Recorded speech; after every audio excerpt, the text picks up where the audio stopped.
Um, what up? What up? What up? Oh shit! Ooh, I got lightheaded there.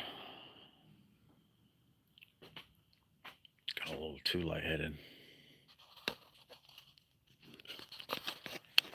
I don't know where I'm gonna set this up yet.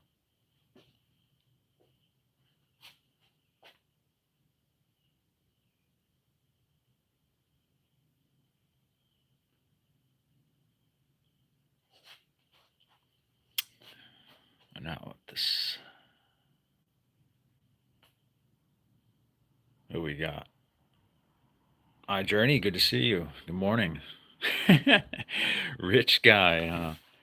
I thought I seen you calling me that before. Barn dog. Good to see you.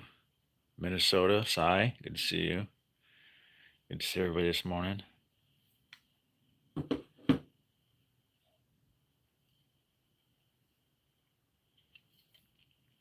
How's everybody up? How's everybody up? How's everybody this Friday morning? I've already been up all night.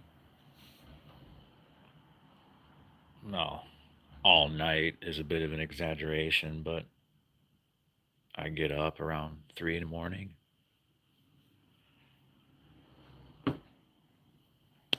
Oh, so I've already been up a while taking care of the kid. Good morning to everybody, though.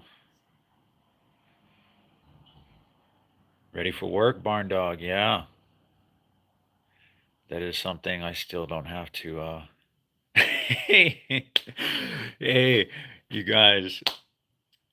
Hey, my former employers are struggling without me. they are fucking they are fucking struggling without me. Like I honestly I almost thought that if a place ever was going to call somebody up and be like, "Hey, you know, we would like to see you back." This is pretty close, right? It's pretty close. They've done everything but admit that to me, but the only other individual that they leaned as heavily on as they leaned on me, he's still there, and he talks to my girl, and yeah, he's close. He's close to walking out on him.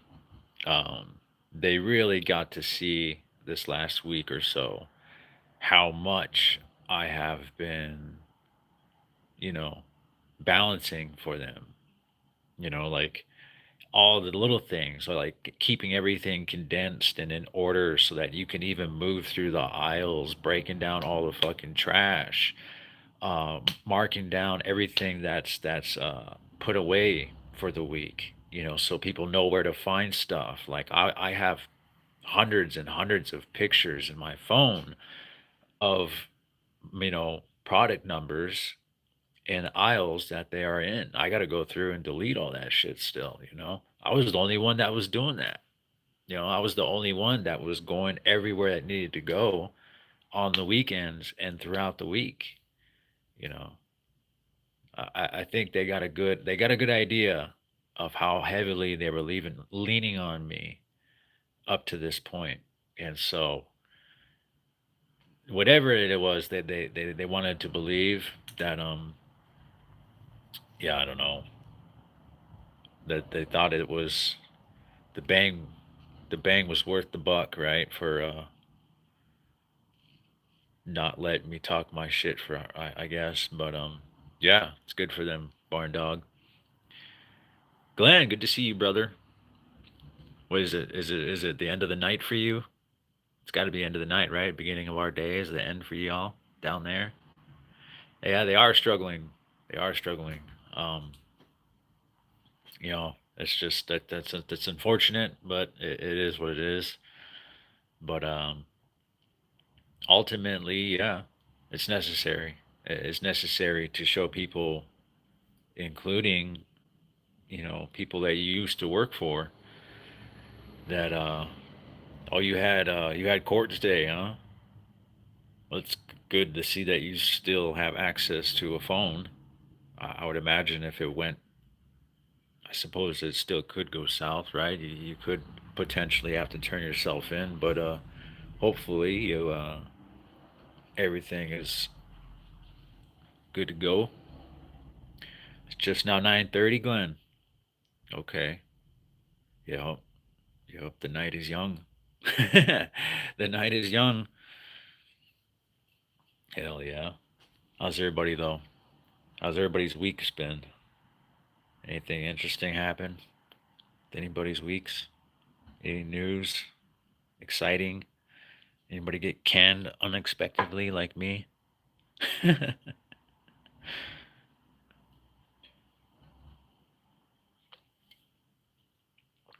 Oh shit, Live Oak. That is what's up, man. Let's get a fucking round of applause for Live Oak here. Terminated his probation. I know that felt good, dude. I made a video literally as soon as I walked out of the parole and probation. I think like I screamed something out of the fucking top of my lungs. Um, I can't remember what it was. It's on my Facebook though. Oh, I forget what the fuck I say, but I literally came out onto the street, screamed something at the top of my fucking lungs. Everybody looked at me, right? There was a gas station right across the street. Everybody like still looked over at me like I'm fucking crazy, man. I laughed at them all crazy like I was. I didn't give a fuck, right? It's the same, man. I've been in the system since I can remember. I've been in the system since I can fucking remember. So, yeah, it's definitely a hell of a feeling to take your life back. He's hung over in court. Damn.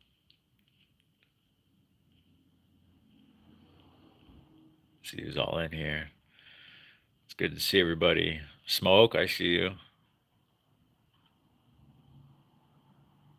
Oh, damn, size clips. That's impressive.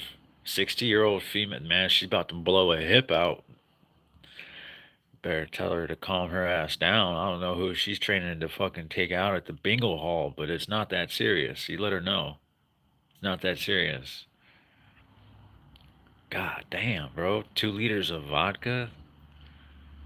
Do you even have a gag reflex anymore? Hell no. Ugh. How are you, Ahmad? Elijah? Good to see you. Ahmad, good to see you again. Faint trash Ed. What are you about, bro? I am mainly about finding the positive and the negative, man. My entire channel is based on showing people what I've learned through all the bullshit I've been through. 6 times Live Oaks? Oh, that damn. See, I got locked up one time, right? Just one really good long time. I think if everybody gets cracked in the head with a good 2 decade long sentence, fresh out of high school, I think they'd be better off for it. Hell no. That's fucked up, right? Y'all better hope like someone like me doesn't like get presidency or something because like fresh out of high school, everybody's doing like 6 months ad seg straight up. Every one of y'all, 6 months ad seg. Some of them would have to do like maybe 30 days because that 6 months will break everybody. Not everybody, but 6 months is tough. It's tough when you're like fresh off the street, but it will change you. It will change you. It's 2026. Get a fucking hobby. Marsfield, good to see you, bro. Glenn, all week. Shit, man, I caught up on all house duties, dude. All house duties. Like I completely like. What's crazy is like this is considered clean. Like I completely redid my garage, organized it. I still got a lot of shit, but I mean, you can imagine that it was, see that right there is where it all migrated to. I gotta break all that shit down. There's my bike, both of them. But yeah. Before that, it looked like a fucking hoarder's mess in here, dude. And then yeah, I mean shit just caught up on a lot of stuff. It's been nice. It's been nice.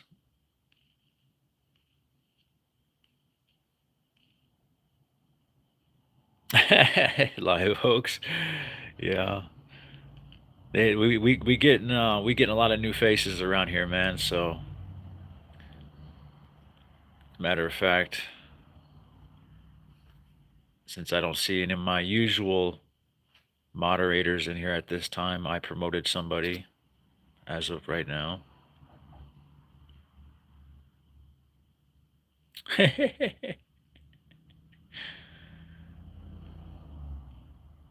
Elijah, welcome to the chat.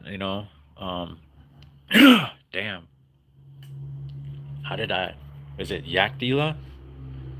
Yakdila? No. Yeah, I can't remember how to I greet somebody in Russian anymore.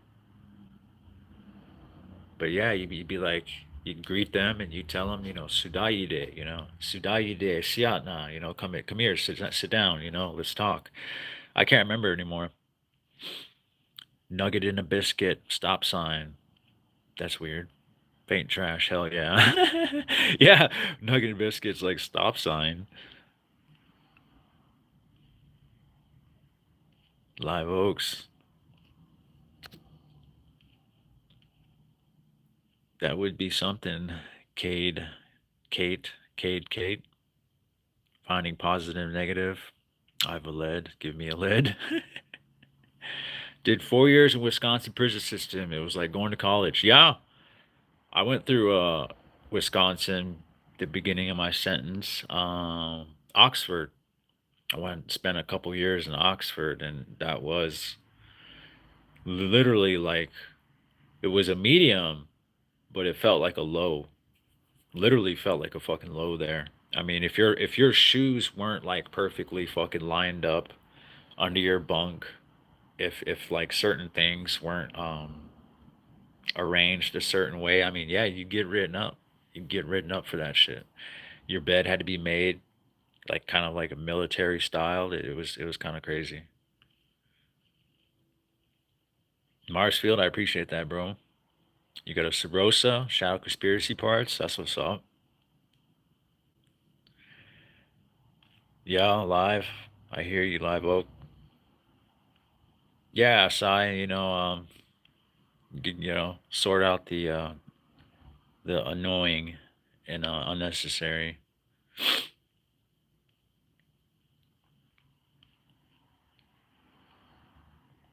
Coming up, Free to Thugs. Justified. Good morning. Good to see you. Colorado Camp has a dog program. I heard from what is that? OOS Hawaiian. Oos? Oos Hawaiian? What's a dog program? Is that like where you work with like canines or the animal shelter? Because that'd be cool. I mean, shit. We would fucking we would give an arm and a leg to be able to work with animals when we were incarcerated, right? Every time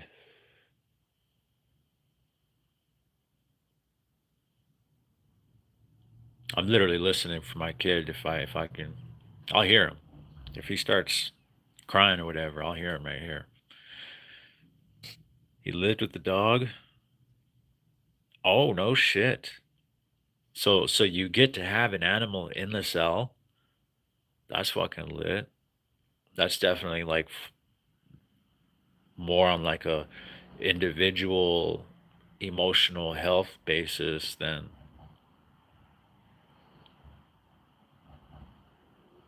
justified. I appreciate that. Yeah. Yeah, I mean that's all we got. That's all I ever do is just kick up a live and chop it up with whoever comes. You know, in his cell, had to take him out to pee in the winter. I guess. Okay. I mean that's cool. I mean, yeah. I wonder what would inspire. I wonder what would inspire that for sure.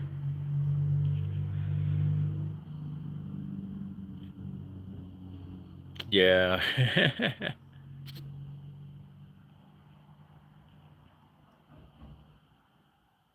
Yeah. It's clean that shit up. Cooper Basky, my guy. Genuinely, you look like you'd be the one who saves the MCs in a zombie apocalypse. I appreciate that, Cooper.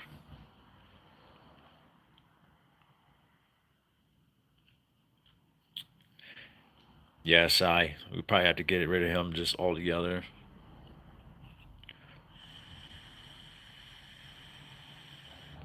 If they come in on some bullshit, especially on some spam shit, those are probably bots, you know.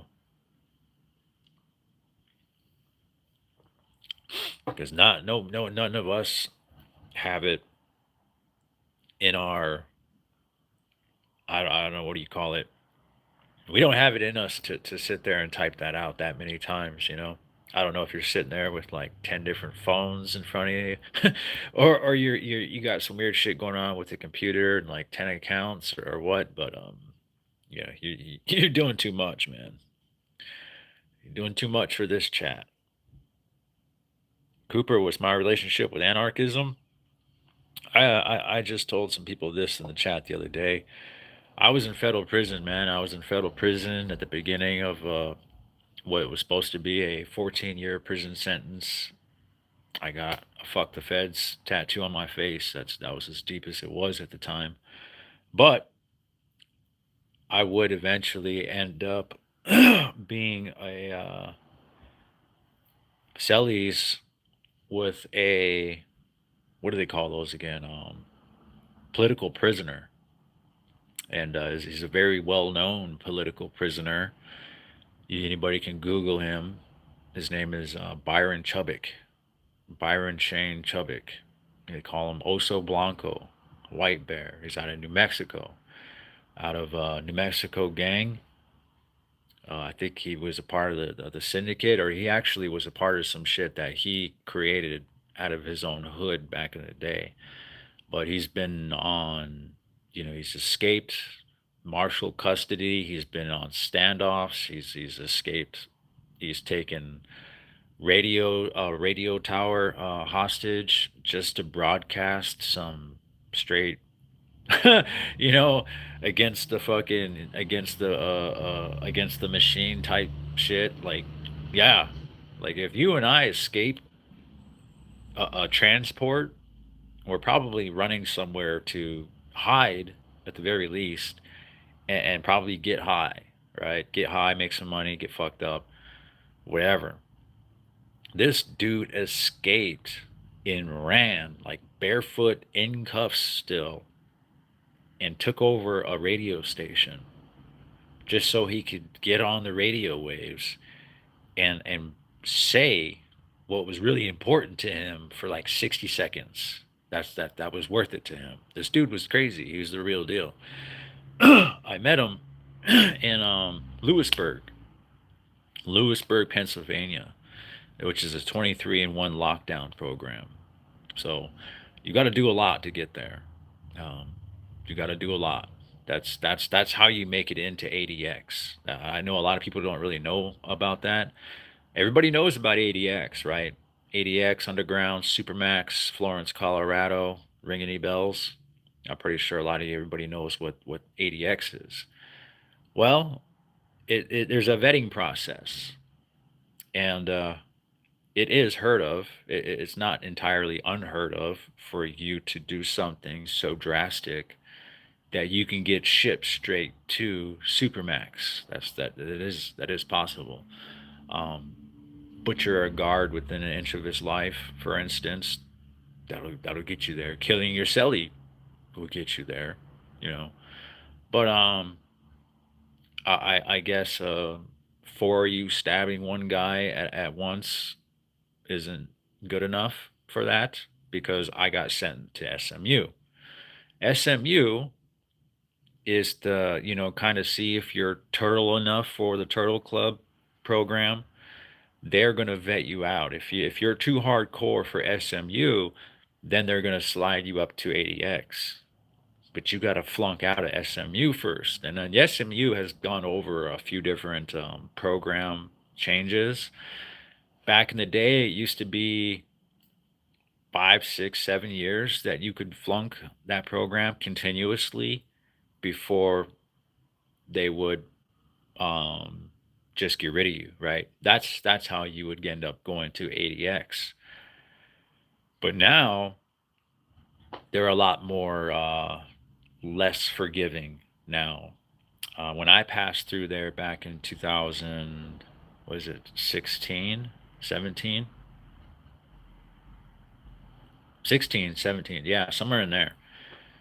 Um, you had 3 years to get out of there. If you couldn't get out of there in 3 years, then you were going to be, what do they call that? You would be referred to ADX. And that's real easy to do at a place that wants to see you fight your enemies for shits and giggles every other week, you know. And they don't always write you up for that. Sometimes that's just for their entertainment, right? They'll put you in a rec cage that they know you have no business going into.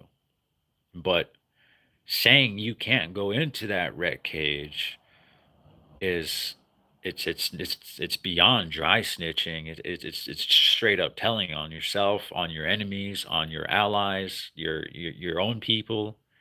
You can't do that, and you're not going to, because you'll get butchered by your celly as soon as you go back to your room, and you'll get butchered by the next block they put you on, because word's going to travel through all the different little ventilation ducts all the way out.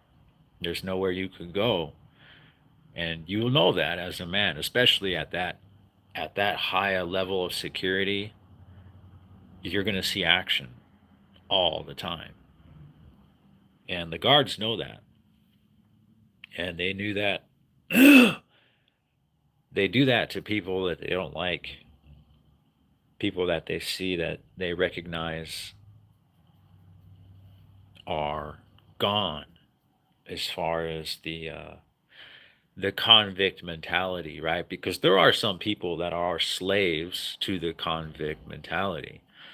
And then there's people like me that they recognize, okay, this person is a convict all the way up until he absolutely doesn't have to, you know. And when they see that, they're not really going to fuck with you, because now they know you can turn it on, turn it off. You're not lost. The people that are lost, those are the ones they're looking for. The ones that will just flat out take on any amount of them, shit and piss all over himself numerous times on the fucking 4 point swaddle board, you know? Like, them are the ones that they have fun with. Them are the ones that they want. They want to break those individuals. And they will break. Oh, yes, they will break. I was celled above one of their rooms that they would put these individuals in. Whoever would get strapped down, 4 point fucking harness, they'd be fucking stretched out, and they would be left like that, cuffed from each hand to a fucking an anchor point, right? It's got you spread out all the way like an X. And they'll leave you like that over the course of sometimes a couple days. And you're gonna have to go to the bathroom on yourself. And yeah, like there is no eating. There is no eating. They do have to let you out of there at some point, but people get left in there for days sometimes. And like I said, they'll scream, they'll holler, they'll cry, they'll they'll they'll try to reason, just call out to anybody. And sometimes someone like me is connected to the vent, and I'll jump up in the vent and I'll say, hey, it's going to be all right. Take some deep breaths. You're going to get through this. You know, it's just, this is momentary. It's momentary, man. You gotta go above and beyond, mind over matter, because people will panic, and they'll panic, and then they'll struggle, they'll pull, they'll kick, they'll scream. It gets worse. I know. you know, Anybody who's ever been strapped down for an extended period of time like that, they know exactly how that is. So the best thing you could do is just keep whoever's in that predicament as calm as possible. But the people, the people in these prisons, they're they're evil. Some of them, I do believe, do honestly believe that they're doing, God's work. you know, Punishing the worst of the worst, because yeah, they are. Some of them in there are the worst of the worst. But I passed through there. You know, I passed through there. There's guys like me that go through there that are just playing the fucking games of prison, which is literally you just pick your best options sometimes. And sometimes it makes you look good, sometimes it makes you look bad, and sometimes it ends you up in places like SMU. And they put one person in there for me to fight. I fought him. Felt bad for it because the dude was already fucked up. He already had a wired jaw and his ribs were already broke. I think I told the story. I think I got a story somewhere in my catalog of that. If I don't, then someone will have to tell me, because I thought I made one. But yeah. So if you don't get out of there in 3 years, that's how you get into ADX. And it's almost like by that point you've earned it, right? ADX is considered a it's considered, we used to call it the Fed's best kept secret, because by then you've made it. Like literally you've made it. Like you have a TV in your cell, which is something none of us have. You get a shower brought to your cell. Like you don't have to worry about ever having to fight anyone really ever again for like the next you know, at least 5, 6, 7 years, however long their step down program is, right? Because there's a long time that you're going to be by yourself, and then you'll earn the right to like wreck with other people. And this is years later. You're going to be by yourself for at least 5 years, something like that. When we're talking programs for or not SMU, Supermax and all that, these are all lifers. These are people who have nothing left. They have nothing left. So five increments of 5 and 10 years, like they earn shit in increments of years. And being able to wreck with other people is something that comes with time. And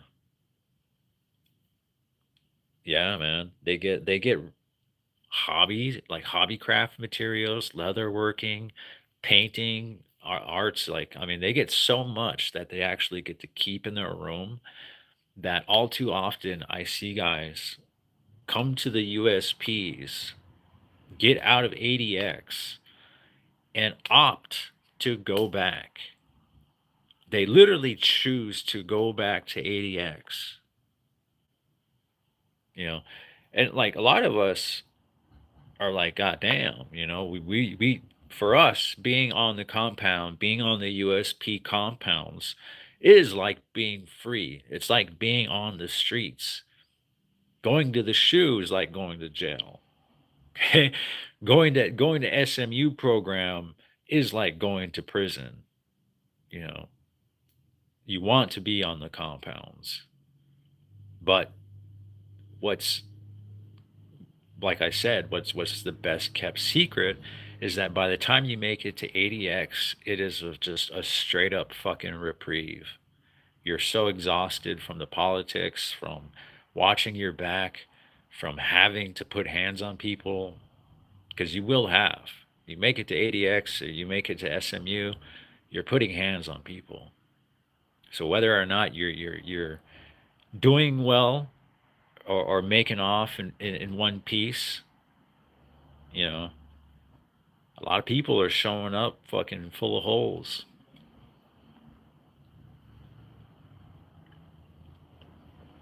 I'm one of the very, very few people that doesn't have any fucking holes in me, any extra ones than when I went to prison with, I guess you could say. I'm gonna catch up on comments here. Oh, yeah. I am a ways away. That's right, Justified. Be nice.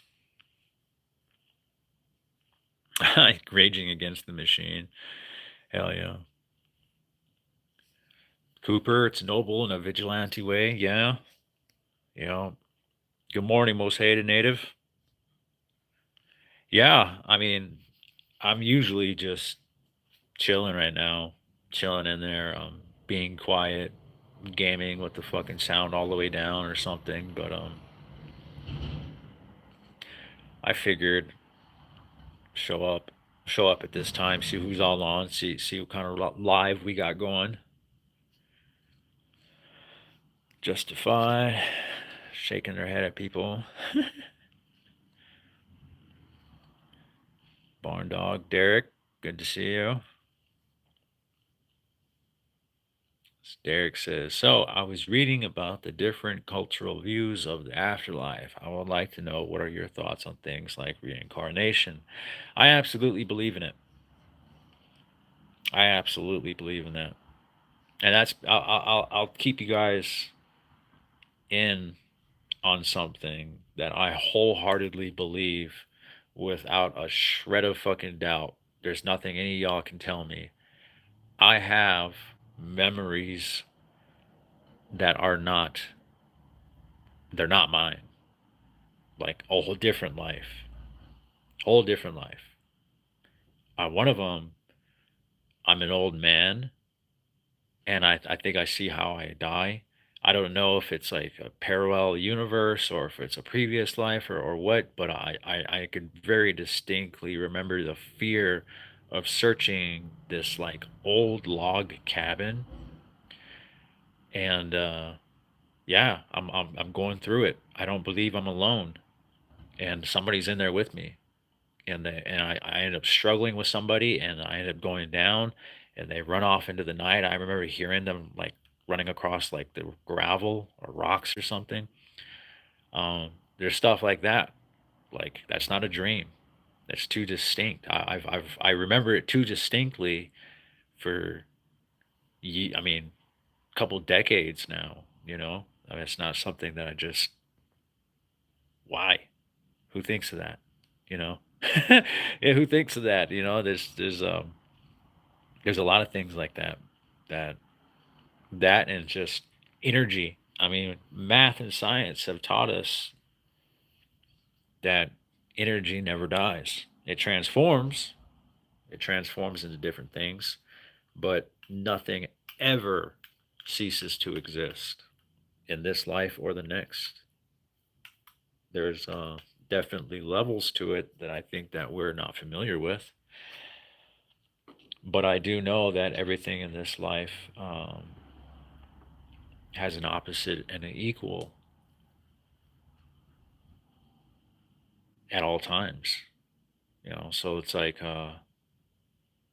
there's something else. There is something else, and I had an out of body experience. I OD'd on by myself in a cell, and what I brought back with me from that experience changed me for the rest of my life, to be honest with you. Mike Bruschetta, Bruschia. I appreciate that, Mike.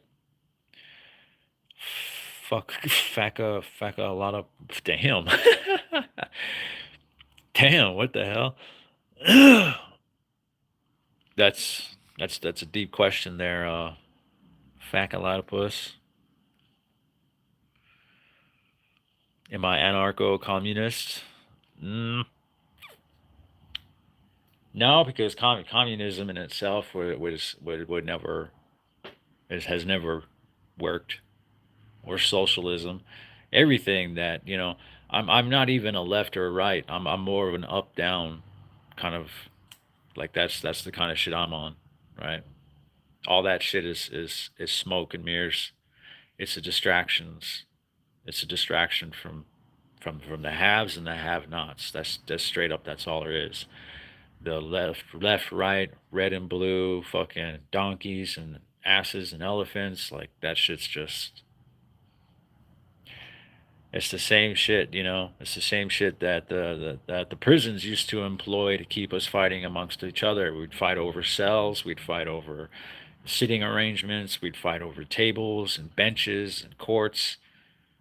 That's what they would do to keep us from ever unifying enough to get anything done for ourselves, which we could at any point. I've seen that on a microscopic scale, but still, the entire population came together, and the fucking administration pissed themselves. And the same thing could happen out here. On a macro level, we could all just decide one day, dude, we're not going to work. Nobody's paying rent. Nobody's paying bills, right? But we're too dispersed. We're too broken up. Nobody wants any problems. Everybody thinks it's everybody else's issue. It doesn't affect them. And that's why people are getting snatched off the fucking streets in fucking minivans by masked people, and no one's doing shit about it. And the only few people who are standing up and doing something about it are getting treated, killed, shot in the street, publicly executed, and nobody's doing or saying shit about it. They're all dying in vain because it's nobody else's problem out here. But that's not, I'm more of a revolutionary anarchist, if you really. But I got transferred a lot. I got transferred a lot in federal prison for speaking and unifying the people. Organize, yeah. See, I mean, Matt, if you really want to add actual, it's deep, right? I mean, that's obviously conversation that gets really deep. But the very model by which we feel like we are succeeding is the model by which we will eventually destroy ourselves, because everything is for sale, and everything is for sale, then nothing is sacred.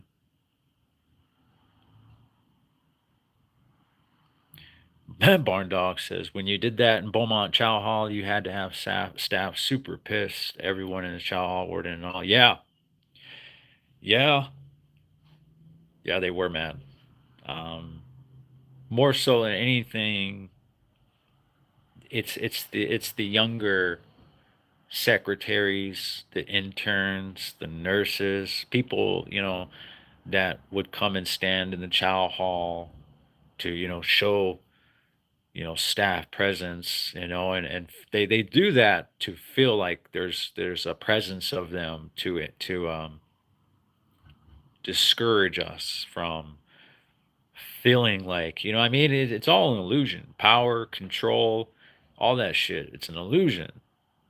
And that's why they come and they stand in the Chow Hall in the numbers that they do, to make it feel like there's a presence of guidance and overseership.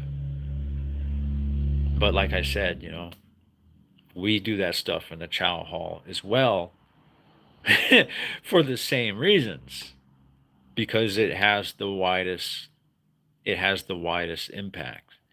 It's to show everybody this is what we do, you know, this is what we're about. And yeah, the warden, whoever, don't matter. None of that shit matters. We're going to get you in front of them, whether they want to jump in and try to stop it. They can if they want. I can't guarantee their safety if they want to step in. I got to give a lot of respect to the staff member that was there. I don't have the shot. I think his name is on that shot, right? That motherfucker stepped in between four of us and literally like stepped in and covered the guy we were getting with his body and pulled him out. Literally spun him out of between us, and I even kind of like flopped him down, you know. And so as far as any of us were concerned, it was over with, you know. I mean, that'd be pretty fucked up to keep getting somebody. I mean, that happens. But that's like Serranos and stuff. Like Serranos do that shit. They'll keep getting somebody while who they're getting restrained by the police. That's just some like super hardcore shit right there. But yeah. You said I never been to Beaumont, but I do know what Tahoe looks like in the feds. Did you do at supper or lunch? It was at lunch. It was at lunch. Justified, the little one's good. He's sleeping right now. Gifted Mafia. Satan is my savior. Well, I hope that's working out for you.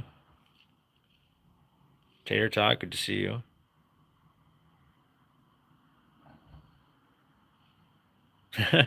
Good luck with that, Gifted. Demonic possession. Hasipa. I'm from North Dakota. Sativa. B. Cartelli. I am a sativa guy. David Woods, good to see you. Glenn says, just sitting here chilling, watching Commonwealth games. Very quiet night. That's good. Nothing wrong with that. Barn Dog, Tater Tot. Everyone's good to see each other. I appreciate that. Floating Heart Justified, thank you. Mike, appreciate that. Tater Tot says, she has one past life where I was unjustly incarcerated and unalived. I feel some type of way about the chain gang, particularly in Georgia. Why I can't stop. Yeah, I'm pretty sure there are other people who are probably unaware that recurring dreams or just memories that they probably think are a movie scene or something that they seen when they were young. There's more to it.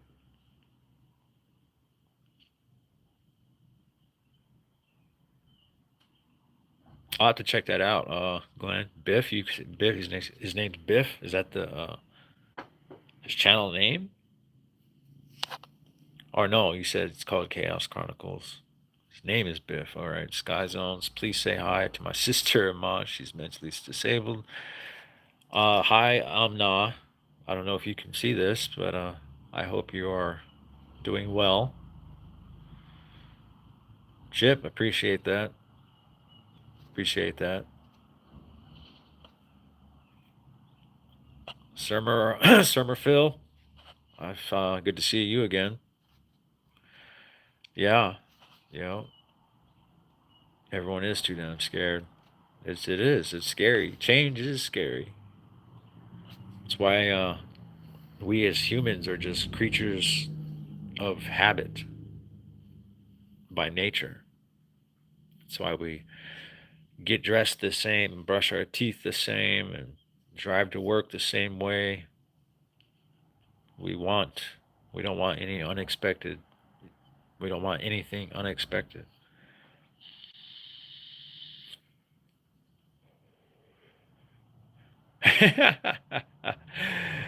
We need to get a counter. How do we do a counter where we keep track of how many times people say I look like a young Danny Treyu or I am a Danny Treyu? We need to get a counter for that. I think I need to set up my computer and make like a little streamer corner. Guido Samurai. Why does that sound super familiar? Says, nah, just gotta evolve. Yeah, that's right. Evolution is key.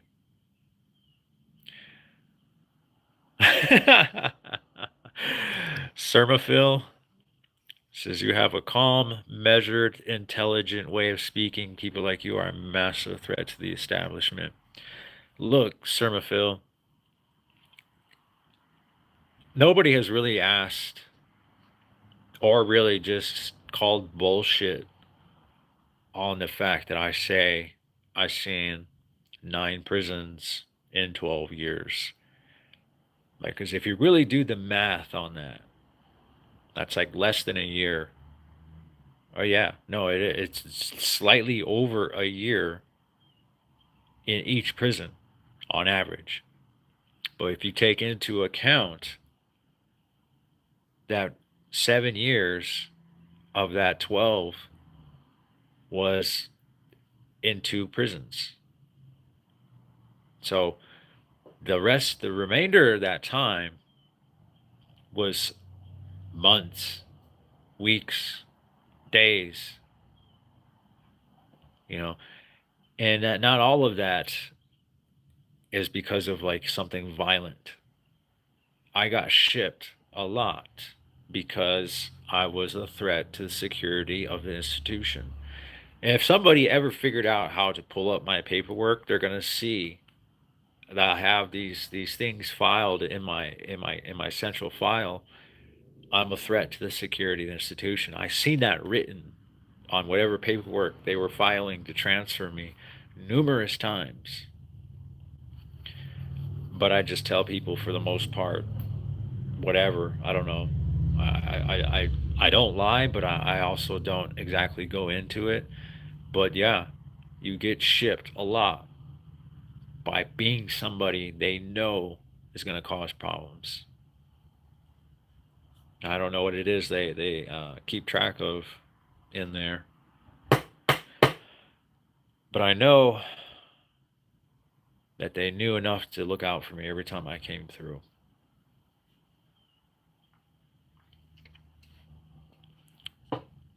And yeah, it is the voice. It is actually the voice that they have learned to fear. That's right, Tater Tot. Nothing is sacred anymore. And that's capitalism. Capitalism has done that. They'll sell you the air you're breathing, the water you drink, the land you fucking stand on.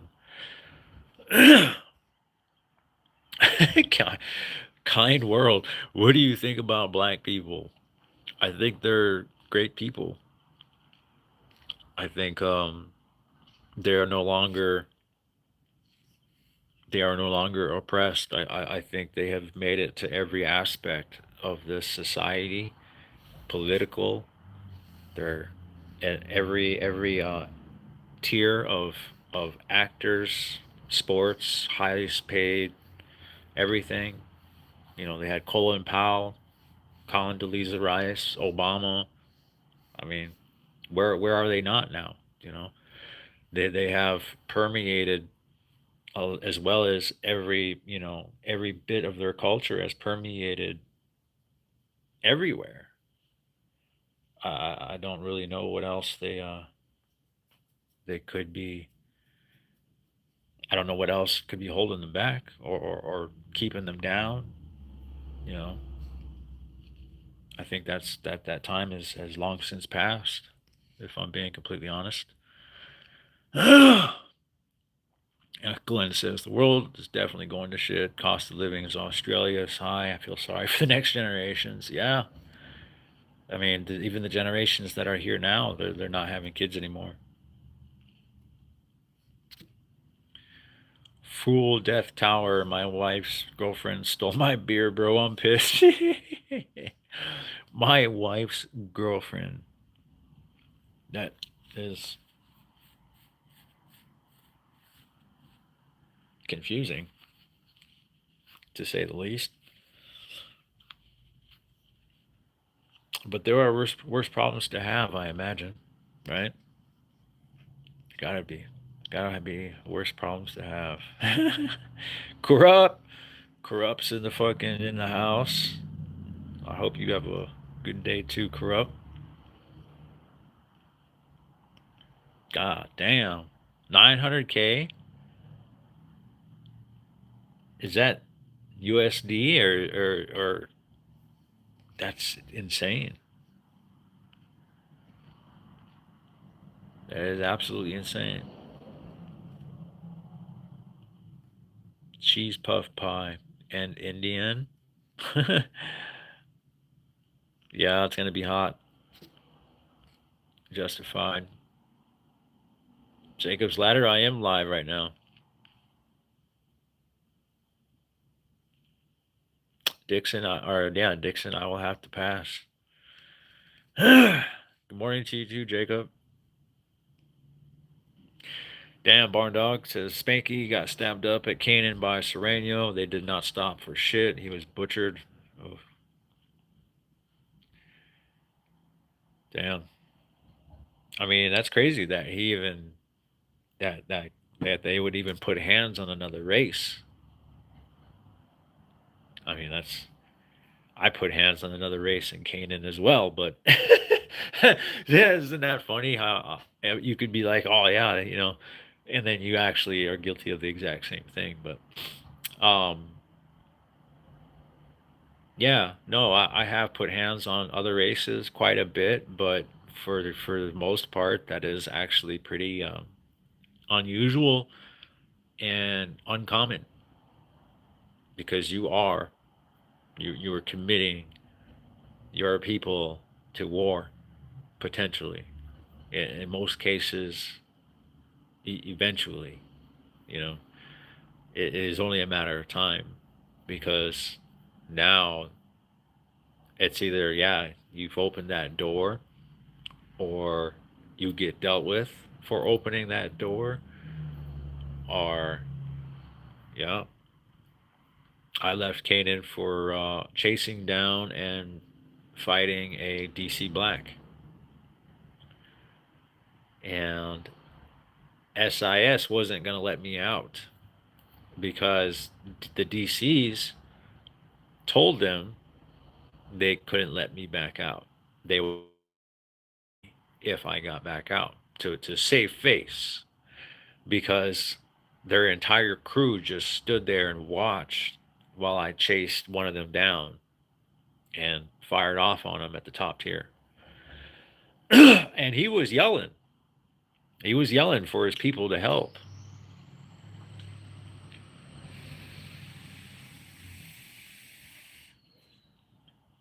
The thing about it is nobody liked dude.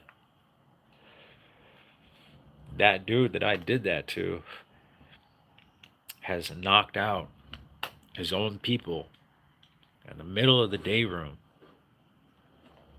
over card games, um, asking for the honey bun that the motherfucker had in his hand and he didn't want to give it to him, changing TV station. The dude was a certified bully and he'll take some cheeks. The dude takes some cheeks. The only reason why I was dealing with him is because I was a tattooist. And never again. I won't deal with them motherfuckers with a 20-foot pole. Even if that pole vibrated. But for Serenios to butcher Barn Dog, are you white? I always felt like you were Why? I don't know why, but I never did ask. Justified? Is it Plug's birthday?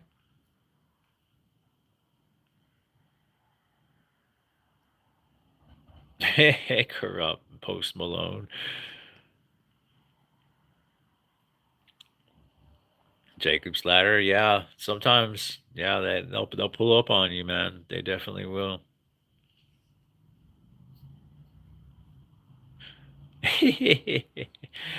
Yeah, Justified. You ain't lying about that. Post Malone is a little bit slower looking than Corrupt, isn't he? I fuck with his music though. He's got some slick music.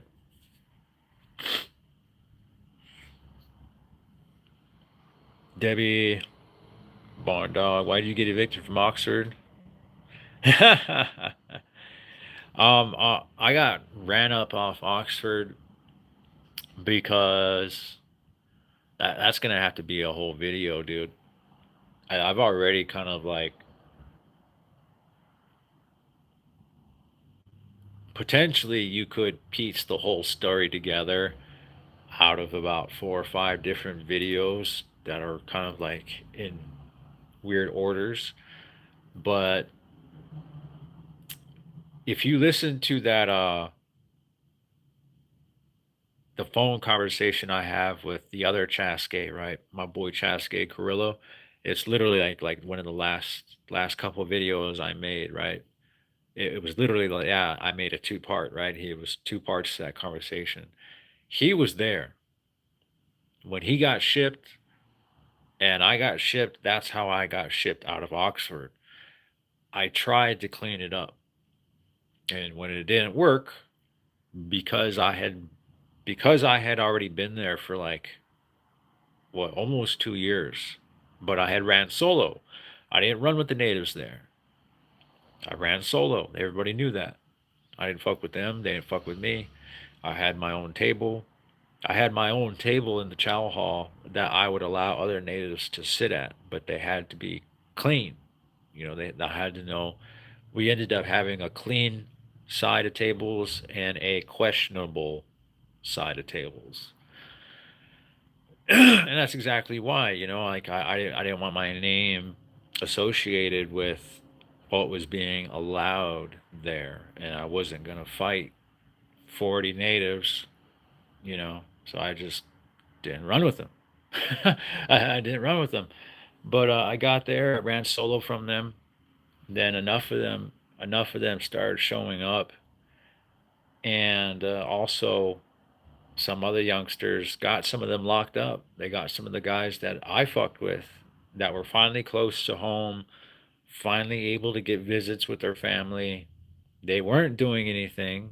They were biting the bullet like the rest of us, and they were tolerating the fact that there was fucked up people here so that they could see their family.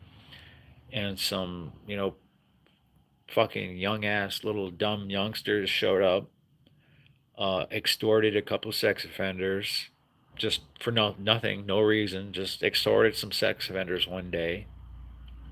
The administration obviously thought there was more going on, so they locked up all like the whoever they thought was in charge for that side, that unit, because they had up the hill, down the hill, all that. They just locked a handful of people up because of that, because they weren't trying to let any of that take root. They're not trying to let any of that slide. They just locked a handful of people up, whether they knew whether they were guilty or not. And the bros that they did lock up had nothing to do with it because, like I said, these youngsters just operated out of nowhere on their own one day. And one of them did pay, right? One of them did pay, and another one was like, "I ain't paying." And they're like, "Well, you need to go up top." And so the guy went up top. you know, he did. He went up top. And when they asked him why he went up top, they said, "Well, the natives extorted me, or they were going to extort me if I didn't." So administration and SIS, that they just shoot first, ask questions later. They locked a few of them up, and When they did that, they didn't lock the guys up who did the extorting. So I went, I grabbed them guys up, and I told them, you guys are going to do this the right way, and you're going to do it how I tell you to. And I made them go smash the main person that they should have targeted in the first place, which was like the main advocate for sex offenders on that yard. But they still managed to fuck that up. They went in there, they put hands on the guy, and then they ran out. They didn't commit. They didn't fucking make them COs, pull them off of him. They put hands on him. I don't know, pushed him off his chair, kicked him up a couple times. Who knows? And then they ran off. So the guy gets up off the fucking ground, dusts himself off, was like, what the fuck was that? And he goes up to the fucking administration and has them lock up, like, he gives them a whole list, right? Gives them like a list of like 20 people to lock up, including all of my people, right? All my friends, people I fucked with. Pretty much the only reason any of us were behaving. They just locked them all up. And the guy didn't have me on that list because I had already been there for that long, and he thinks I've already stayed out the way this long. Why would I just jump in the mix out of nowhere? So he kept me off that list. So when he locked everybody up, there was only me and like a handful of other bros. And I went out to rec that night, and I blasted one of them in the face with the basketball. Up to sex offenders, I'm talking about. I'm trying to crash out now, right? I got to crash out. I have to leave this place in the most fucked up, a bodacious way that I can do. So we get into it on the basketball court. One of them deliberately fouls me, and that's already like a super triggering experience for me, right? 'Cause I'm pretty good at basketball. I used to be. I used to be pretty good at basketball, and so when a person has to like purposely foul me to keep me from, you know, breaking the entire team's fucking ankles, I get mad.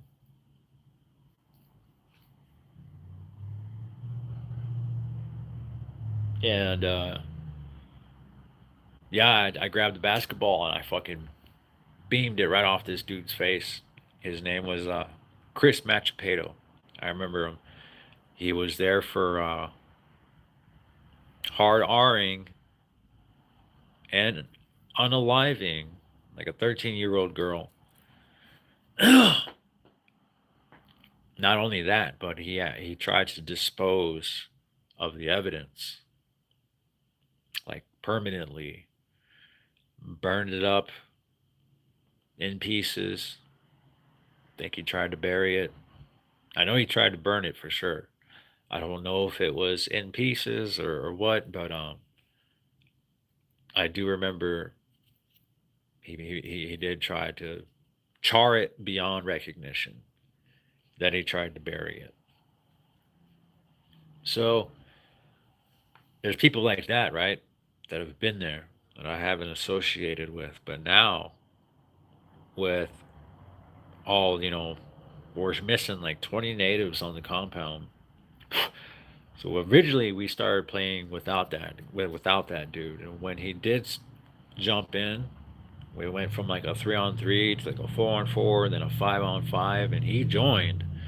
And when he joined, I already knew I couldn't play with this dude. I wasn't going to play. I never have. I've never played with this dude. And there used to be enough okay natives on that compound to play some sports without anybody being a fucking sex offender. But he purposely fouled me. He purposely grabbed me around the waist while I was running past him to do a layup. And that pissed me off, right? Especially by him. Just, if anybody would have grabbed me as I was, because I got past you, you know. I obviously shook you and I went around you, you know, and I was already going around him. And so he reaches around and he fucking grabs me, and I'm like, get the fuck off me, right? So I turn around and I was like, boom! I just spiked the ball right off his face. Boom! Looked like somebody threw a tomato right out the fucking, right at his beak. He goes off to the side. He goes off to the side, and I went over there with him. I'm like, "What's up? You know, what do you want to do? You know, you want to do something? You feeling some kind of way, whatever?" And he was just like, "No." He didn't say anything. And one of his little, I don't know if it was his little boyfriend or what. He was all bouncing around on the side. You know, he's all talking crazy. He's like, "Oh yeah, you know, oh that's fucked up. That's done," because there's enough of them there. They got workout cars. They got their own tables, not just tables, but like literally a row of tables. Like there's enough sex offenders here that you could get ran up top for not being a sex offender. You know, so yeah, it's messed up here. And one of his guys was bouncing around on the side, and he acted like he wanted to do something. And so I said, "What's up, man?" I said, are your feelings hurt? You feeling some type of way? Because I busted your boyfriend's nose or what?" He was like, "Yeah, you know, what do you want to do?" And I was like, "Let's go." So there's a little blind spot right over here. There's like a little, like literally a dark little cubby hole, because it's like a entrance to like a area that I've never been to, but there's a door that's locked back there. So it's like a literal little black cubby hole in the far corner of the whole entire gym, that is perfect little blind spot. So we go in there. I beat him up. I beat him up, and they call the move. And so I grab my shit and I immediately jet out. I catch the moves, and I'm going down. They have this long hallway, right? It's a indoor rec.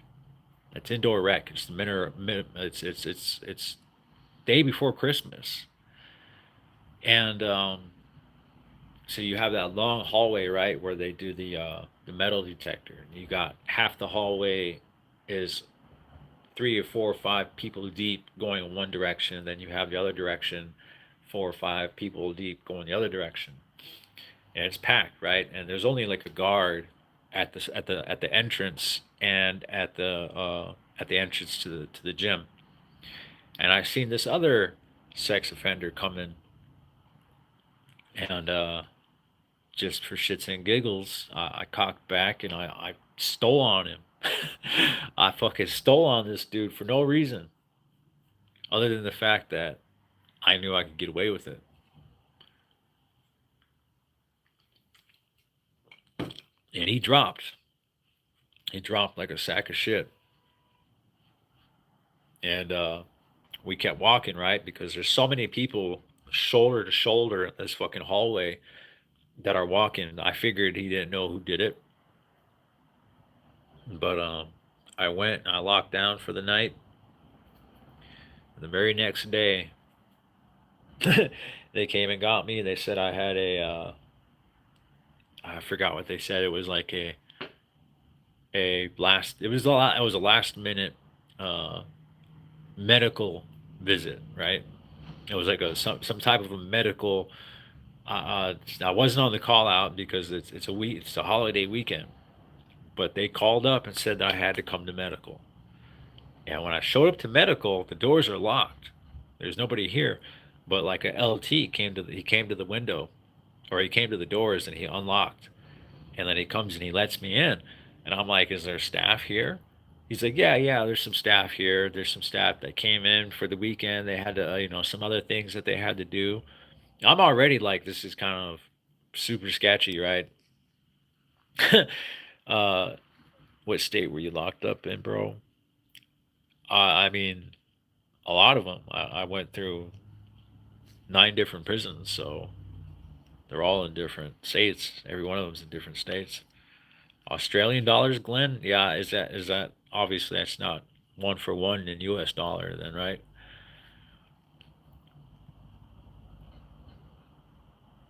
Yeah, Jacob, they tried to get you too. Yeah, but not in prison. Today's Plugs B Day. All right, that's what's up. I'm gonna have to go let him know. I say happy birthday, Snowplow. Good to see you. Justice Black. Have you ever heard any Skinwalker stories? I have, dude.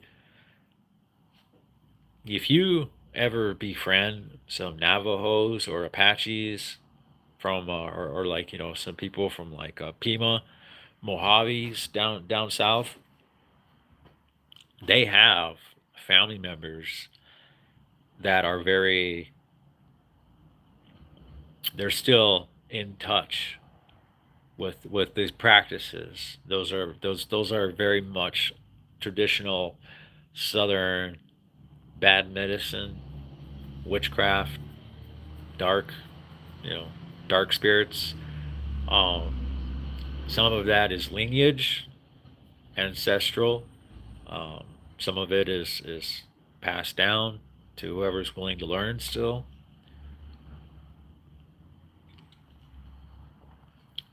But there is a law in this life that where something is gained, something of value must also be taken. Right? That's like a basic law of math, of balance, of the universe, of alchemy, of everything, right? That's just a basic principle.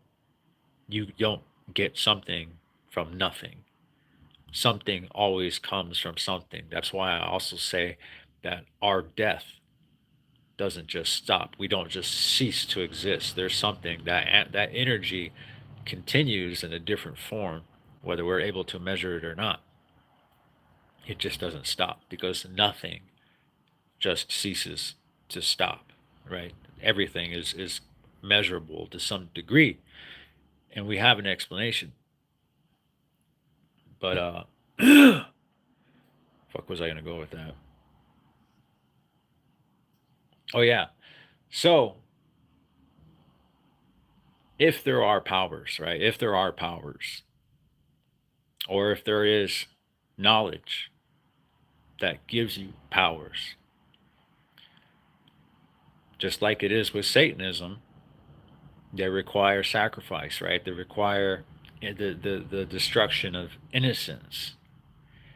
And that is the same with some of these practices that are even in the native culture, where they'll have to do something like dig up and dig up and sacrifice or offer uh, a bone from an elder of their family or a newborn, a grandma, something like that. Like they have to desecrate something in some kind of a way that's really fucked up, or they have to ingest it. They call it what? Corpse dust, corpse powder, something like that. I'm probably not even supposed to know that, to be honest with you. If I'm being completely honest, I don't even think I'm supposed to know that. But yeah, and there's just some messed up stuff in that. And I wholeheartedly believe that there are people who practice it, and there's people out there that are seeing stuff that's freaking wigging them out.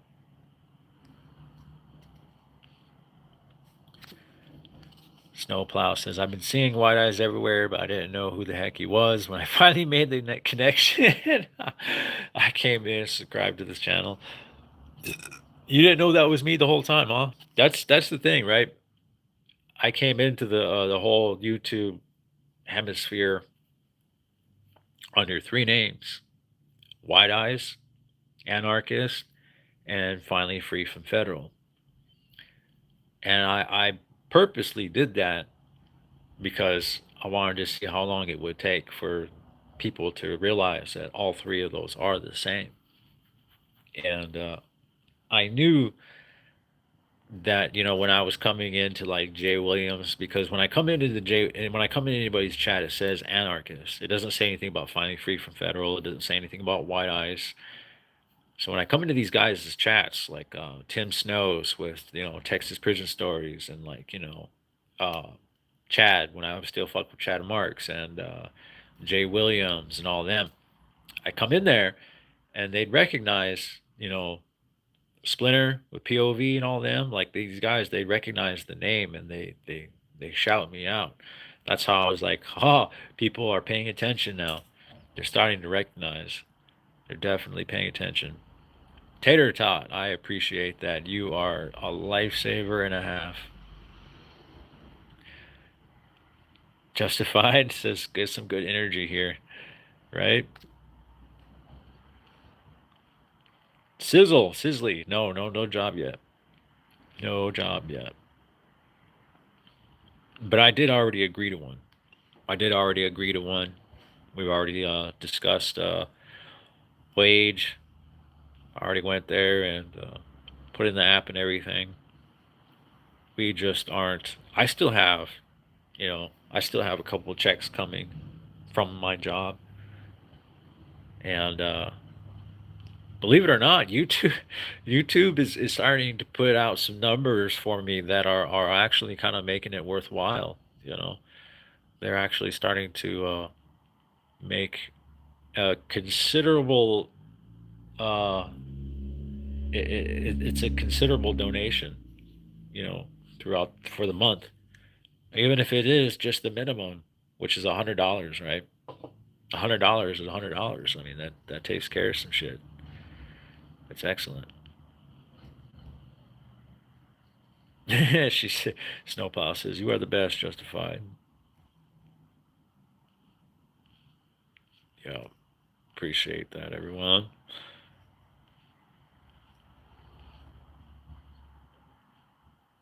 Corrupt, still in here, I see.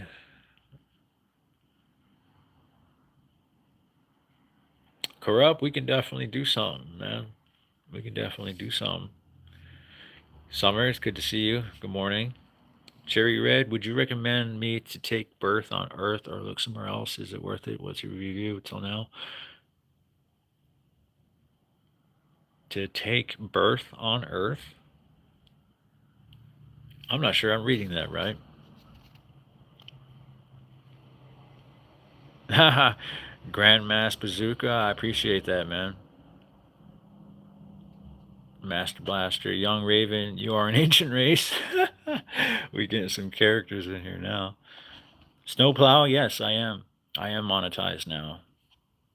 Well, I mean, I was monetized for a while, but I wasn't. I was putting out a video like once a month, essentially, and that wasn't. It wasn't getting me anywhere near the minimum for you to get paid per month.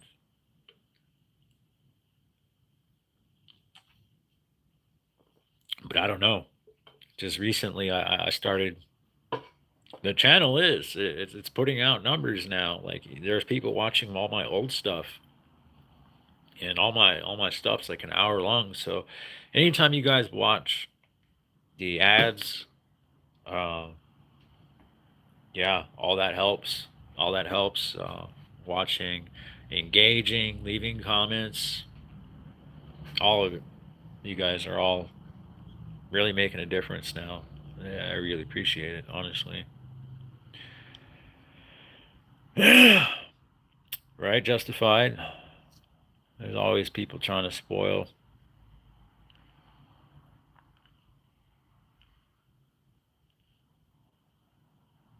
Master Blaster face tattoo is obviously an anarchy sign. I don't know if you can see it well or not, but I mean, I was Native American in federal prison. I used to get. There are a lot of people in federal prison or who have passed through federal prison who have anarchy signs on them, all races, black, white, native, Mexican, doesn't matter. Anybody and everybody who got work by me has an anarchy sign somewhere on them to prove that it was done by me. That was my call sign. I'm not even, I'm not joking. I'm not lying about that. You ask anybody who actually knew me in the feds, they're gonna know that's that's why I called myself the anarchist. That's why I made it my channel, the avatar pic. That's why it's the name. That's why it's my gamer tag. Everything, you know. I was known by the anarchy sign, and people like all the black people, they never knew what it was, and they'd be like, what is that? That's some white boy shit. That's some white boy shit. You trying to put some white boy shit on me? I'm like, why is it white boy shit? Like, do you even know what it means? It means fuck the government, fuck the feds. I said, have you been in the system? Have you been in the system? Have you been in foster homes? You've been in juvies? Have you been chasing you down? Are they setting your people up? I mean, have they what? Like, you should be getting this shit on you too, if you knew what it was. Once people started realizing what it was, they would get it. They would let me put it on them. And actually, as that started to grow a part of my reputation, people would be like, they'd be arguing about it, because then it wouldn't just be tattoos. I would get paid to do sleeves, entire shirts, entire back pieces. Like, people paid me hundreds of dollars at a time to lock in entire freehand, like the whole sleeve would be freehand, right? No patterns, no drawings. Everything is one of a kind. It's a what they call a viaje, right? Viaje is something that is like a mirage, or not a mirage, a mural. The art of a mural is something that you can't just put a piece here and a piece here and a piece here and then all filler work. That's super 80s kind of type shit. Nothing against old work, nothing against Sailor Jerry sleeves or anything like that. Nothing against it. But I would get about, four, five, six different ideas from you, elements, usually a theme. People want a theme, whether it's horror story, prison, money, street related, music related, uh, women related, family related, hunter related, whatever it is. You know, favorite teams. I would craft up I would come up with an idea, right? I would figure out what you were cool with, what you weren't, and I would literally freehand something together that nobody would ever get. You'd never see this on somebody else. That's why I was known as one of the best. That's why I was highly paid. That's why I got whatever the fuck I wanted when I was in federal prison. That's why I have so many outrageous drug stories and, just spending money stories. I actually don't have a lot of those, but I do. I do have a lot of stories in which money was never an issue. It really wasn't. Not for me as a tattooist, definitely not as one of the best tattooists.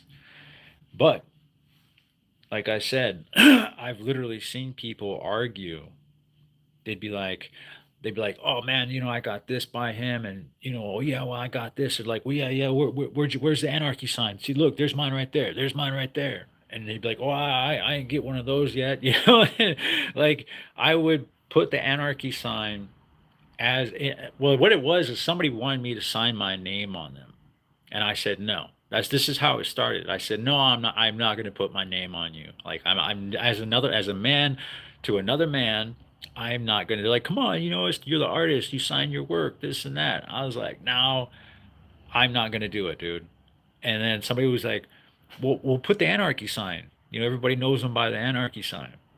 I'm like, I'll do that. I'll put a little anarchy sign somewhere so that everybody knows it was me. That's how it started. It literally became my call sign. And then it became proof. And people wanted the anarchy sign because I don't know. I can't explain it, man. I just know that it happened. It was a hell of an experience to be known for something like that. Snowplow. It's not wide eyes. It's the color white. White eyes. You know, I don't actually know that name how it originates. Like I got an idea of like how I told a story about how my boy Blue Legs. His name's Lyle Blue Legs, right? That's his actual government name. And how the name Blue Legs would be, native in origin, and why it would become that after a couple hundred years. Its origin story was like, obviously, when Native Americans used to fight wars and battles with whoever it was, they would take something, right? They would take something from them, a trophy. Sometimes it's their scalp, sometimes it was the hat, it was a buck knife, it was their rifle, maybe their horse, whatever. Everybody's got different senses of humor, right? So whoever was the original, you know, um, great, great, great, great, great, great, great, great, great, great times 10 grandfather who earned that name, Blue Legs, he took the cavalry's pants, right? And everybody knows, at that time, the cavalry, they're blue with gold fringes or whatever. So he took the pants. He had blue pants. But obviously, in the Lakota language, we don't have the word for pants. We don't have words for like a pen or an ashtray or a car. You know what I mean? Like we have something that would describe it. So instead of saying pants, they would say leggings, leggings that are blue, right? But in Lakota, it would come out like blue leggings. So it was from one translation to another. It would basically mean pants that are blue, legs that are blue. But when they got translated into English and everybody got their name taken down, they took the because that was his name, right? Um, that warrior's name was Blue Legs at that point. He earned the name Blue Legs. But at some point, I guess they lined everybody up, and then they say from this point on, anybody who is spawned from this man, this is the family Blue Legs, right? So everybody who, from that point forward, his family and all everybody from his loins is Blue Legs. I don't know when that happened. I don't know how it happened. I've never really cared to learn, but that it did, right? They lined everybody up and they took everybody's names, and not everybody could keep the name that they earned. It's a more of like a patriarchal thing, right? Everybody takes the man's last name, the great great great great great grandfather, great great great great great great great grandfather, whatever the fuck he is. But yeah, he took the pants, and so they called him Blue Legs, Blue Legs. So it makes you wonder. I just got the idea of somebody snatching somebody's eyeball out and they were blind, so it's like a white eye. I don't know. That's not how we got the name, but it makes you wonder, right? Because my family's last name is White Eyes. Maybe we had somebody that was blind and became a famous medicine man or something. I don't know. You know, I never asked my dad. It's probably something I should do while he's still alive, huh? Snowplow, you've started listening to it this last week. I'm glad to have you. Master Blaster. Yeah, I'm a little punk rockish. I'm a little bit punk rockish. Snowplow, I am Sue. Sue Lakota.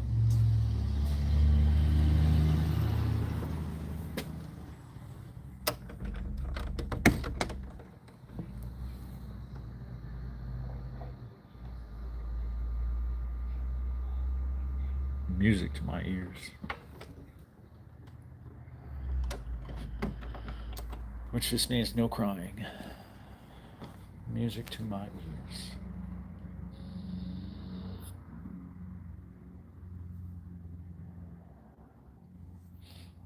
We got too much shit. Too much shit. You know something? You could tell a lot. I honestly believe you could tell a lot about somebody by looking at their garage. Just all the shit they have accumulated, junk and, valuables alike. You can definitely tell you a lot.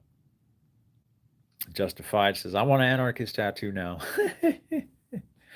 The medicine wheel tattoo or burn brand considered gang related? Chisaqua. Chisaqua? Medicine wheel is unfortunately used. It has been perverse beyond all redemption. you know, medicine wheel, feathers, feathers hanging off the medicine wheel, depending on how many, where they hang off from, like literally, where the feather hangs from the medicine wheel matters. How many hangs off the medicine wheel matters. Um, what the feathers look like, whether they're black tipped or if they're spotted or if they're anything, you know, wolf paws, bear paws, um, buffalo horns, like everything now. Everything's gang related. You can fart and it's fucking gang related.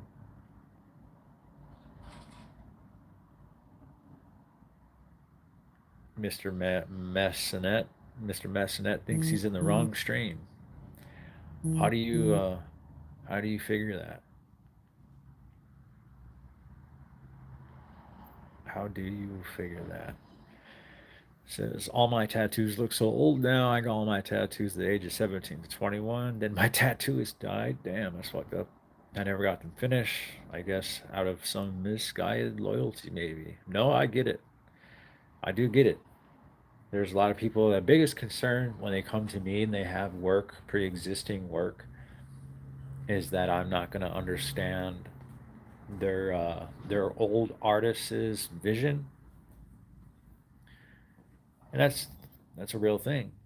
You know, I feel bad for whoever had to finish whatever I started and wasn't able to finish. And there's a lot. There's a lot out there. There's a lot out there. Oh, okay. So you didn't say wide eyes. Yeah, I'm not sure how we got the name. Oh, somebody's got some what do they call that, numerology.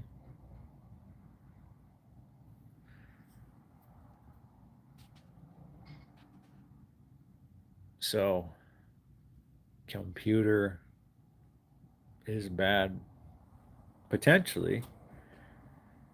Potentially, especially with the AI. The AI aspect to it is definitely. I have my own. I have my own suspicions about it, but it's a lot like divination. Speaking with AI, to me, it's a lot like talking to a Ouija board. You don't know who you're talking to. You don't know where they pull that information from. You don't know what intentions they have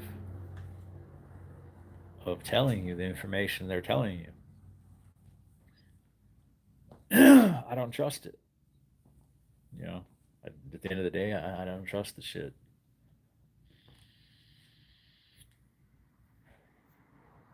I don't know. Maybe I'm weird. Great tribulation makes straight pass. Fact stranger than fiction. Cheers, bro. Good to see you, Nate. Good to see you too, bro. How you doing? He's going to keep bugging you about making a video on USP Florence. Like I've said before, or like I have said before, There's only a couple things. Like I was there for like 3 months. There was two lockdowns almost back to back. I was out for maybe a month. I spent that entire time just dealing with the fact that I had been putting hands on native mob all the way up at that point. So by the time I showed up, that was just like all I had to deal with was explaining myself for how many people I had been beating up, and just kind of going unchecked for it. um, but Florence was crazy, man. Florence was crazy. Yeah, garage does look better.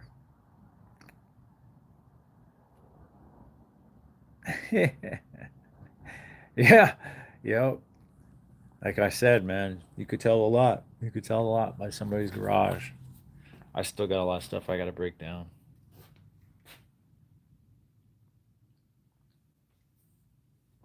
and I'll get to it. I will get to it. I've been wanting to ride lately, man. Both crotch rocket, but I've been wanting to ride my BMX lately. It's been a while. It's always good to get out there and get the old legs going, legs and lung power, especially on the 20-inch frames. As a grown man, yeah, it's not easy going uphill on this shit, especially low geared, really low gear. It's good for picking up speed, but it's not your friend on anything that's not going downhill or flat surface. Snowplow, that's definitely something we could do. You want a dream catcher or something? Slither in. I am not Muslim.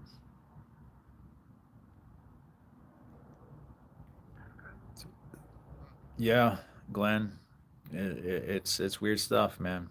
I have my reasons, but I'm just watching this shit right now, right? Astro John, there's nothing wrong with that, man.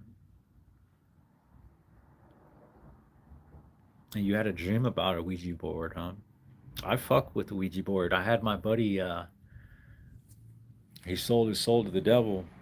I had some questions I want answered, and I had him bless a Ouija book that I had bought. He blessed it with my blood. I brought him a little bit of my blood. I wanted it. I wanted his influence because I know that he legit had some. He legit had some influence. And I was testing it. I was curious. I guess when you don't really believe in something, you'll do something pretty stupid. I brought him some of my blood. I wanted to make sure that this wasn't just a regular paper paper binding book. I wanted to make sure that no matter what it was, there was some kind of help, some kind of strength in the frequency in which I was going to use that book for. But yeah, it worked. It worked. And they don't tell you that when something shows up, and it really shows up, they don't prepare you for the feeling of realizing you can't get it to leave.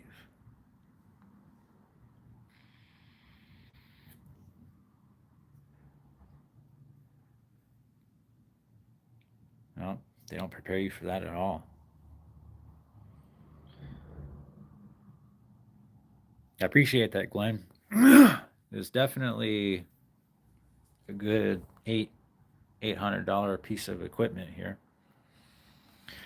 which is funny because it doesn't look like it compared to the uh, the old ladies and the kids' bikes. They got disc brakes and all types of shit, and a bunch of different gears. But this is super sturdy, reinforced, triple walled, all that, oversized, sealed. It's definitely made to take some punishment. I'm no longer skilled enough to put this thing through its paces, but I wanted one that was, this is the kind of bike that I always dreamed about when I was a kid. When I was 17, 18 years old, I just couldn't afford it. I couldn't afford to buy it all in one piece like I could now. So a red line, yes, red lines were the shit back in my day. They were the ultimate BMX racing bike. They're super light. PK Rippers, yep, those were good. Yeah, plastic grams.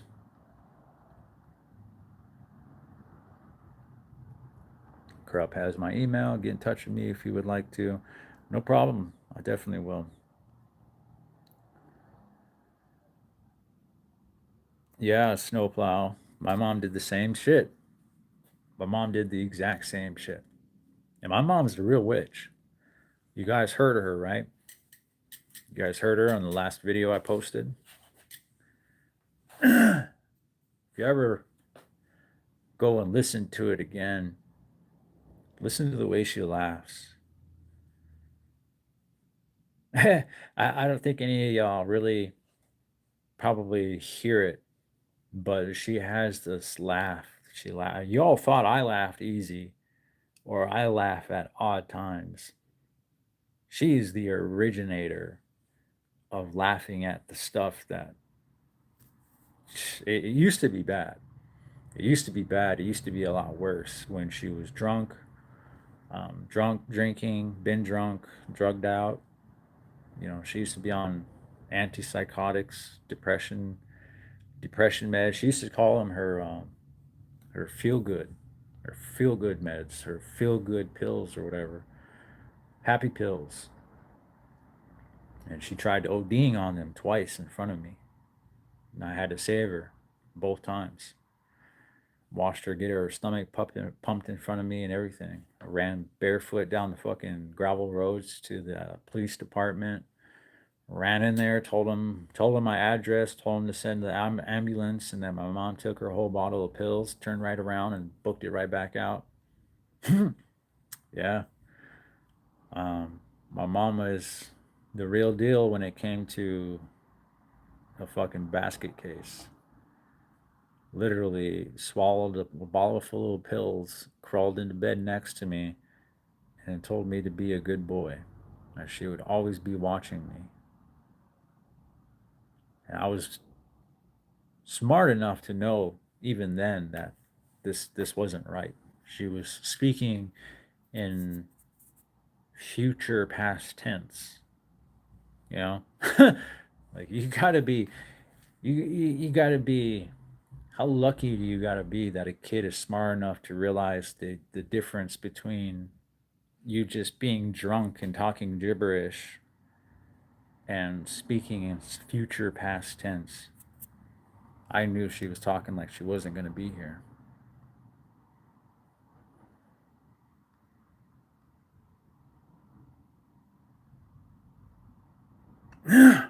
Yeah, yeah, potato tot. It is. It was. The guy who did it was native. I don't know if that helped or hindered it or what, but it definitely brought something. It brought something to the cell that wanted to. It wanted me to believe it knew when I would die, and it told me a date. If I like immediately tried to completely like forget the date. Time I know it's passed already. I do know that. But I remember thinking I had like somewhere around a decade, something like that. It was either before or a little after a decade or something like that. Like I said, I completely did the opposite of committing it to memory. Like I literally did everything I could to forget because those things are they are well they're liars for one. You don't know who you're talking to. You don't know what they intend. Um, I don't know why I even bothered. I wanted to know if something was there for one, because something had been attached to me for quite a while, and I reached a point I'd gotten choked in my fucking sleep enough times to to want to force a confrontation with it, and that's why I waited until I was by myself in SMU, and it was Halloween night. Halloween night when the veil would be the thinnest. That's when I busted open that Ouija book that had my blood um, systematically, spread out throughout the pages, and it fucked with me, which is really nuts. It's really fucking nuts when you consider how and the manner in which it's a lot of like involvement on your behalf, especially because it's a book and you have to open the pages randomly and write down what that book randomly opens to so many times in a row. And then you have to like decipher because you're only getting letters. You're getting two letters at a time. It could be one of those two letters, and then you have to make like a column. And then once you have a column of so many answers, then you have to start looking for the words in the column going down. And when you realize that something is talking to you through this graph of random page turns, it's fucking crazy. It is crazy, especially when you start reading real words. Glenn, you're lucky you didn't fucking get yourself hurt, man. Justify. Yeah, man. I had a was it? No, it was a Schwinn Phantom. I had a Schwinn Phantom, my first BMX bike. But I remember the Predators. Yep, the Red Lions. Shodan Studis. Yeah, in a ritual to in order to undo it. I believe that.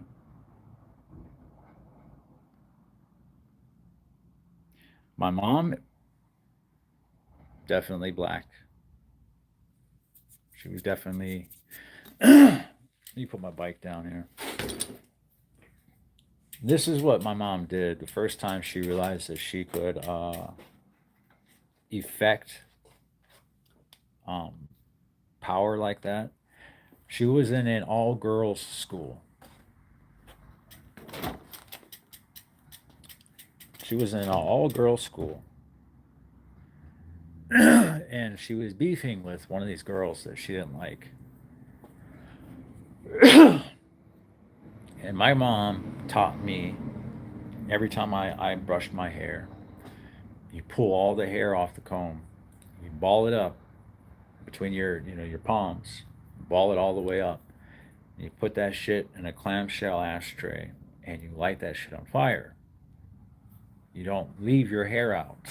Just like you don't hand your blood out to fucking strangers who've made strange pacts with devils and demons. You don't leave your hair out for anybody to accumulate. There's a lot of power in hair. There's a lot of power in hair, especially. I mean, that's in every culture, every culture, every religion. Look at Christianity and Samson. Natives, we also believe in the power is in our hair, long hair.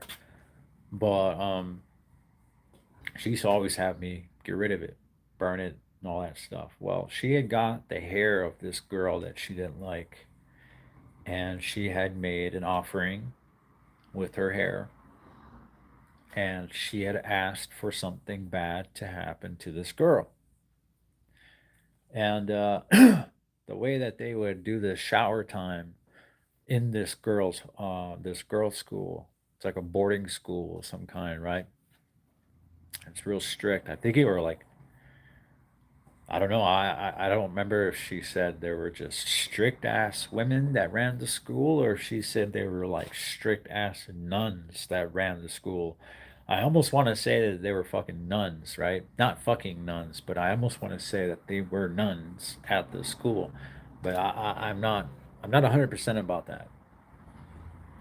That might be just, you know, memory finally going to shit. But what they would do, because they weren't allowed to have bottles of, hygiene themselves, is they would line up outside of this shower room in their towels, right? They'd have the towels around them already. They would already be undressed, but they would walk up and they'd put their hand out, and a woman would be standing there, and she would squirt enough soap into your hand before you went into the shower. And what they would do to get up to, some shenanigans is they would get that handful of shampoo or whatever it was, and they would come in and they would immediately throw it on the floor so that the floor got nice and slippery. And I think I lost it for a second there. But oh shit.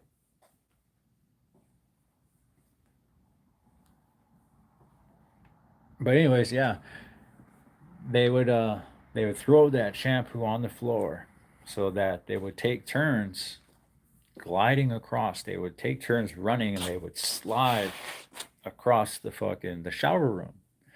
Well, all along the shower room, they have hooks for the towels, right?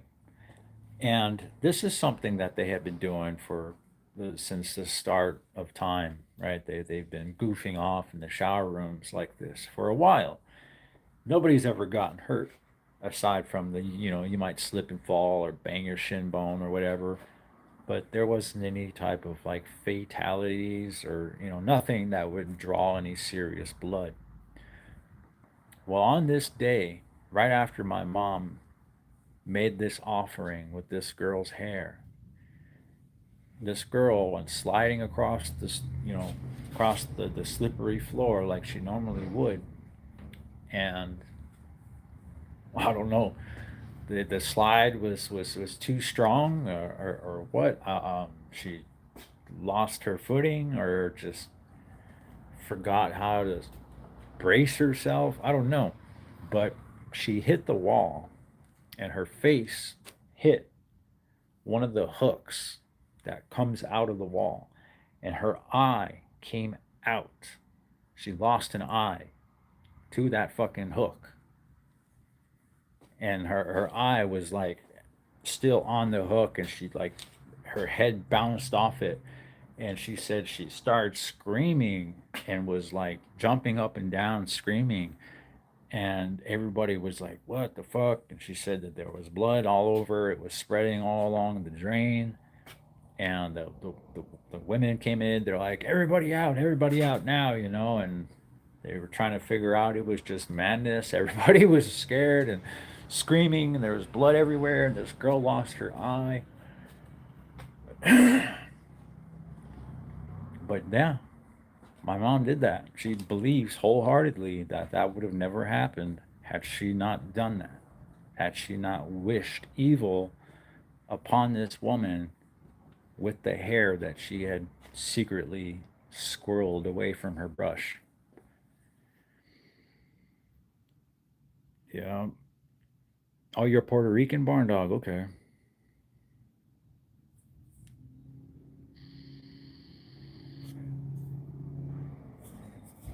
Ah, ran up a debt and they got him. That's crazy.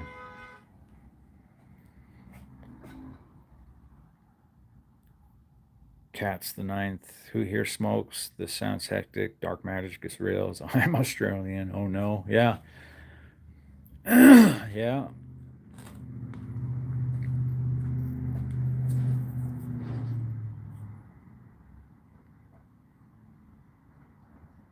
Hey, Tater Tot. Yeah. Yeah, she did some stuff like that. And she would end up paying for it. She would end up paying for that. She was tormented. She was always, I used to think she was crazy. You know, I'll have to do some videos on it someday. But I used to think she was crazy. I used to think that she heard stuff that wasn't there. But I actually have to wonder now if I just couldn't hear it, because I do think that it was very real for her. I believe that shit was very real for her. But we already are at the 2 hour mark. I appreciate everybody hanging out with me this morning. Snowplow, you could read tarot cards. Yeah, I learned to read some tarot cards too. That stuff is nothing to play with either. Is it okay to save pet hair? I mean, you're going to have plenty of it around.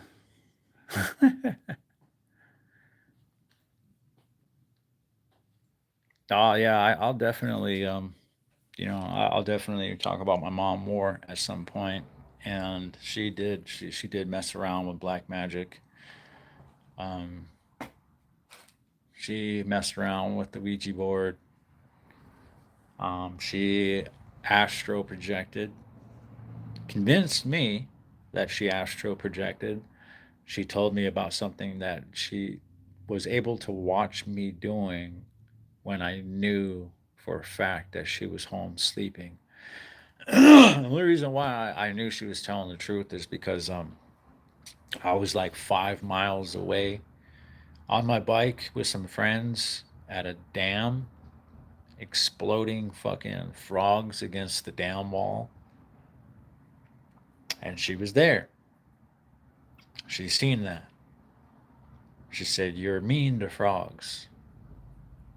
And I was like, damn. She had to have seen that, because it's not like it wasn't just a lucky guess. Like, we had to ride across like some um what do they call that, condemned bridge. I remember that now. We had to ride across like a condemned bridge. Like, there's no way this thing should still be up.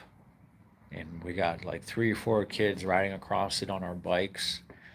Homeless used to live out there. Homeless that would like walk around with like machetes on them and shit. And we would take these bike trails all the way over to this stream that had like a dam nearby. Yeah. And she knew that we were there that day fucking around with frogs.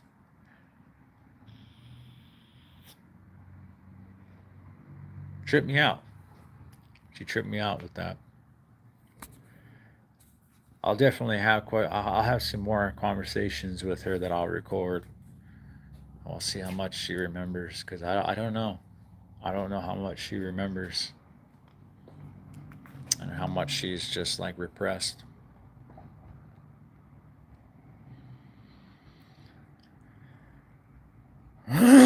Yeah, Glenn, it does go quick now, doesn't it?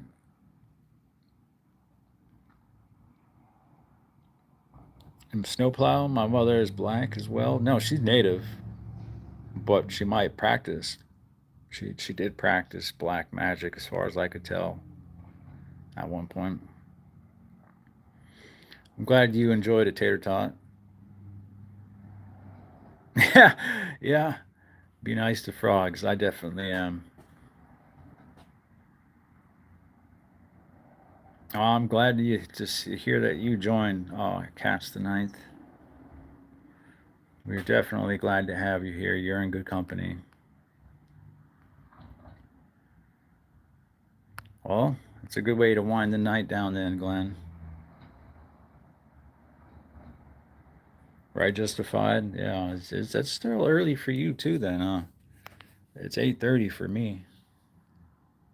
Yeah, it's 8:30 for me right now. I'm going there and start getting ready for the day. Take my girl to work and then probably drop the kiddo off at the babysitter's. We still paid for, well, we paid well in advance for, you know, I would be working a full-time job right now, so we got to use it. We got to use it. We got to use them. We paid for it, so got to use that shit. Right, Justified? Tell them we're gonna tolerate that. The shenanigans. They only tolerate my shenanigans. Maybe Glenn's too. And barn dogs. They tolerate barn dog shenanigans. That's about it.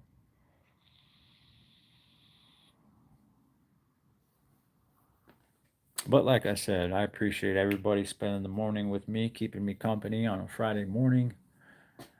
Let's have an amazing weekend, positive day. I'll be in touch later on. Have a good one. Signing out.